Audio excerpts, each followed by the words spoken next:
বিগত 13 ছেপ্টেম্বৰ তাৰিখে বাক্সা জিলাৰ বৰপুৰী আৰক্ষী থানাৰ অন্তৰ্গত সোণাপুৰত এগৰাকী কিশোৰীৰ হত্যাকাণ্ডক লৈ সমগ্ৰ অঞ্চলত হৈছিল তীব্ৰ চাঞ্চল্য। নিজ গৃহতে পৰি আছিল ক্ষত বিক্ষত অৱস্থাত 15 বছৰীয়া কিশোৰীগৰাকীৰ নিথৰ দেহ। হত্যাকাৰী কোন সেই কথা আৰক্ষীয়ে জানিব পৰা নাছিল, কিন্তু আৰক্ষীৰ অনুসন্ধানত ক্ৰমাৎ পোহৰলৈ আহিল হত্যাৰ প্ৰকৃত ৰহস্য। মোবাইল ফোনে কাল হ'ল এগৰাকী 15 বছৰীয়া কিশোৰীৰ। মোবাইলত ব্যস্ত থকাৰ অপৰাধতে ডিঙি কাটি কন্যাক হত্যা কৰিলে পিতৃয়ে। কিমান জঘন্য হ'ব পাৰে নিজ পিতৃৰ মানসিকতা। মাতৃহাৰা কন্যাক নিজ হাতে হত্যা কৰি হত্যাকাণ্ডৰ অন্য ৰূপ দিয়াৰ চেষ্টা পিতৃৰ। আৰক্ষীৰ জেৰাত পিতৃয়ে কন্যাক হত্যা কৰাৰ বিস্ফোৰক স্বীকাৰোক্তি দিয়া বুলি জানিব দিছে বাক্সা আৰক্ষীৰ অতিৰিক্ত আৰক্ষী অধীক্ষক লামহাও দংগলে। উল্লেখযোগ্য যে যোৱা 13 ছেপ্টেম্বৰৰ দিন দুপৰতে বাক্সা জিলাৰ 1 নং সোণাপুৰত সংঘটিত হৈছিল এক জঘন্য হত্যাকাণ্ড। ঘৰত কোনো নথকাৰ সুযোগ লৈ ডিঙি কাটি হত্যা কৰিছিল শ্যামল ব্ৰহ্মৰ কন্যা মাতৃহাৰা ৰিংখাং ব্ৰহ্মক। সেই সময়ত কন্যাৰ হত্যাকাণ্ডৰ লগত প্ৰাক্তন প্ৰেমিক জড়িত থকাৰ স্বীকাৰোক্তি দিছিল পিতৃ শ্যামল ব্ৰহ্মই। পিছে বাক্সা আৰক্ষীৰ নেৰানেপেৰা তদন্তত আজি পোহৰলৈ আহে 15 বছৰীয়া কন্যাৰ হত্যাকাণ্ডৰ প্ৰকৃত ঘাতকৰ নিৰ্মম কাহিনী। 1 নং সোণাপুৰৰ নিজ বাসগৃহত সেইদিনা কন্যা আছিল অকলে। অনবৰতে কন্যা ৰিংখাং ব্যস্ত আছিল মোবাইল ফোনত। কোনো কথা নুশুনিছিল পিতৃ শ্যামলৰ। তাতেই ক্ষুণ্ণ হৈ পিতৃ শ্যামলে চকা অস্ত্ৰৰে ডিঙি কাটি হত্যা কৰিছিল কিশোৰীগৰাকীক। ইতিমধ্যে সমস্ত ঘটনা শ্যামল ব্ৰহ্মই আৰক্ষীৰ ওচৰত স্বীকাৰ কৰা বুলি জিলা আৰক্ষীৰ অতিৰিক্ত আৰক্ষী অধীক্ষক লামহাও দংগলে জানিব দিয়ে। লগতে কিশোৰীগৰাকীৰ হত্যাকাণ্ডৰ লগত পিতৃৰ সৈতে আন কোনোবা জড়িত আছে নেকি সেই বিষয়ে তদন্ত অব্যাহত ৰাখিছে বুলি জানিব দিয়ে। 13 ছেপ্টেম্বৰ দিনত তেনেকৈ ক্লুলেছ মাৰ্ডাৰ একটা যেনেকৈ ছোৱালী ৰিংখাং ব্ৰহ্মা 15 ইয়াৰ্ছ 15 বছৰৰ ছোৱালী তাৰ মাৰ্ডাৰ হৈছে। তথাপি আমাৰ হাতত ক্লু নাছিলে। আমি তেতিয়া তদন্ত চুৰু কৰিছে।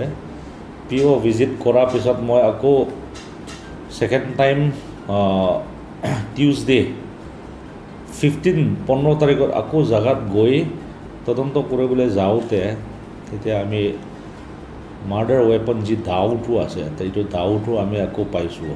তেতিয়া আমাৰ সন্দেহ হৈছে তেনেকুৱা দাওটো পোৱাৰ পিছতো তাৰ ঘৰ মানুহ স্পেচিয়েলি তাৰ দেউতাই আমাক পুলিচক জনোৱা নাছিলে। দেউতা আমি যোৱা দিনত দাওটো পানীত ধুই তেজ থকাটো সি ঘৰৰ পিছফালে সি পেলাই দিলে একটা জেগাত।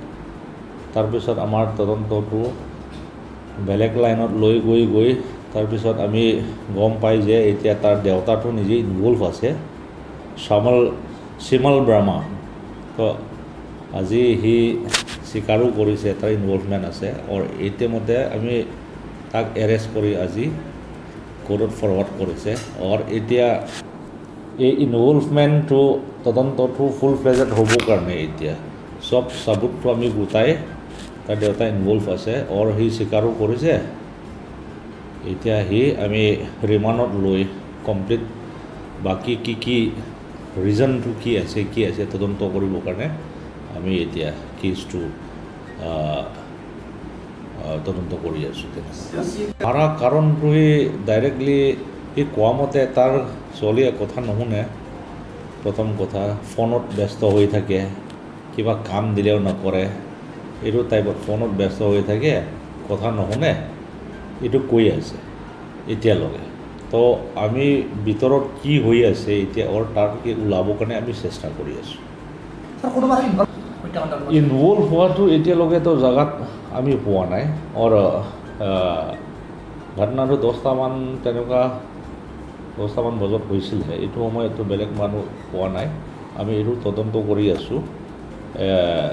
আমাৰ টেকনিকেল এভিডেন্সকেইটাও আমি গোটাই এইটো পূৰা আমি কামটো কৰি আছোঁ। ইফালে কন্যা হত্যাৰ অপৰাধত দোষী সাব্যস্ত কৰা নিজ পিতৃক আজি আৰক্ষীয়ে গ্ৰেপ্তাৰ কৰাৰ পাছত শূন্য হৈ পৰে 1 নং সোণাপুৰ গাঁৱৰ ৰাইজ। প্ৰকৃত অপৰাধী চিনাক্ত কৰিব নোৱাৰি মিছা অপৰাধী সজাই আৰক্ষীয়ে নিহত ৰিংখাঙৰ পিতৃক গ্ৰেপ্তাৰ কৰাৰ অভিযোগ কৰে গাঁওখনৰ শতাধিক পুৰুষ মহিলাই।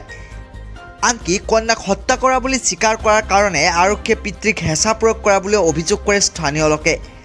মিছা অপৰাধী সজাই গ্ৰেপ্তাৰ কৰা ৰিংখাঙৰ পিতৃয়ে হত্যাকাণ্ড সংঘটিত হোৱাৰ দিনা গাঁৱতে দিন হাজিৰা কৰি থকাৰ প্ৰমাণ দাঙি ধৰে স্থানীয় লোকে। কোন সঁচা কোন মিছা নিশ্চিতভাৱে সময়ত ওলাই পৰিব। কি হৈ মৰছি, কি হয় কি কৈছি, কি কাৰণত মৰছি, কি কৰি কাটি মৰছি না কি কৰিছি পষ্টমৰ্টমতো ওলা নাই।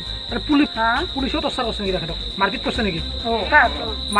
ইমান মাৰছি বোলে, সুধি সুধি মাৰি আছে। মই তাকে কৈ আছো আগত পুৱাও মাৰছি বোলে, মাৰি আছে এনকে তেনকে নকলি তোকে মাৰি থাকিম এনকে বোলে। এইটো ল'বা দিছি এনকে কৰি মাৰছি। তাৰমানে তাহোন পতকত উঠাই লৈছি, মিডিয়াক কিবা দিছি, তাহোন তাৰমানে পতক তুলি লৈছে আৰু পুলিচগিলাই। সেনেকে এনেকৈ কৰিব নালাগে না। আমাক ন্যায় লাগে, ওলাব লাগে। এনেকৈ নিৰ্দোষী মানুহটো শাস্তি দিব নাপায়। ইমান গৰীব মানুহ ক'ৰ পৰা পইচা পাব?